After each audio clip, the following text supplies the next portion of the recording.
a rural village in Laos, or as it's officially called, the Lao People's Democratic Republic. Lao PDR is one of the last remaining communist states and one of the poorest countries in the world.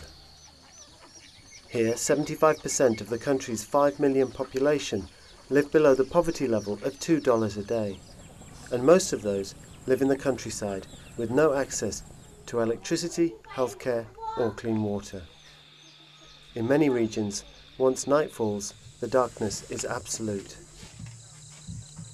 But here, in the remote village of Ban Sorg, a new form of social entrepreneurship is bringing power to the people at a price that even the poorest can afford. It means that villagers like Noi can work long into the night on products that she will sell at the local market. Lee can now help her younger brothers with their homework when before they would sit in total darkness. And Suyia can get on with her tailoring orders while her husband puts the baby to bed. Solar rechargeable lamps like these are helping to transform life in villages in remote regions far from the national grid, thanks to rural energy provider Sunlabob. And people are beginning to hear about Sunlabob. In fact, a group of entrepreneurs from East Africa is visiting Lao PDR to see the operation firsthand and to sign a franchise deal which aims to export the business to Africa in a unique south-to-south business venture. This is my first time to Southeast Asia, it's in Laos specifically. It's my first time and the place is wonderful. Ramsey Magambo leads the group. He's from Uganda and works for a company called TSSD, Technical Specialist Services for Development. At the moment now we are going into renewable energy. In Uganda there is great potential for renewable energy, especially when it comes to solar.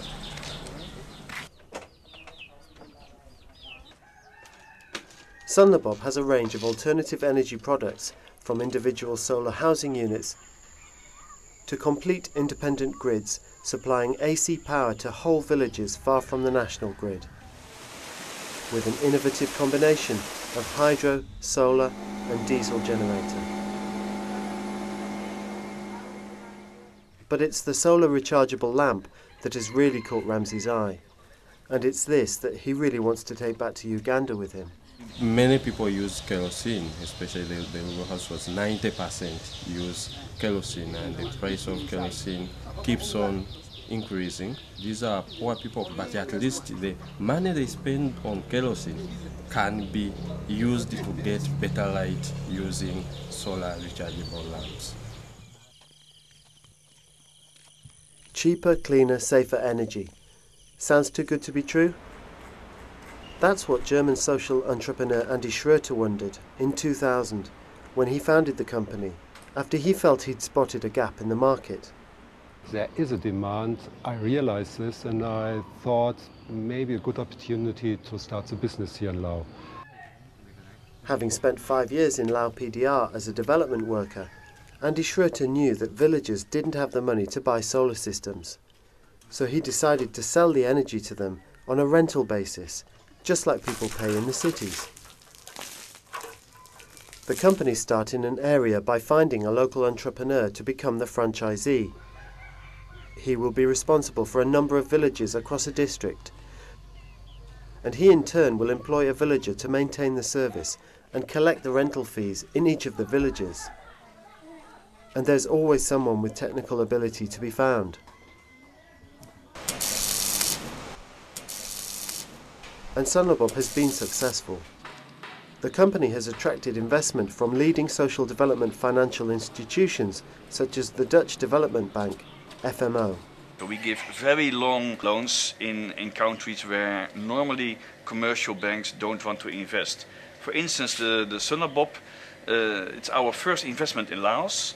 And normal commercial banks don't dare to invest in such a company, although the company is very profitable and sustainable and have a very good and clear mission. After only 7 years, the company has a presence in all of the country's provinces, and now the time has come to expand the business onto a new continent. We are one of the biggest investors in the private sector in Africa, and to make an Asian client in Laos, to make them work together with our clients in Africa and to expand together with them and to finance them with long-term funding, that is really fits in our mission. And we are very happy that it also fits in Sunlabob's mission, so that also people in Africa can get access to rural energy. How long does it take to fully charge? How many hours to full? 1 hour. It's full, eh? Yeah. What about full day? Yeah. This is south to south transfer of knowledge. We are not looking at just doing business, but how can we import knowledge from Asia to Africa beyond being business partners? We are looking at something at another level. It's the first of its kind. The beauty with this, I've realized, it seems there are no many defaulters because you are trying to make them also earn. Yeah. Yeah.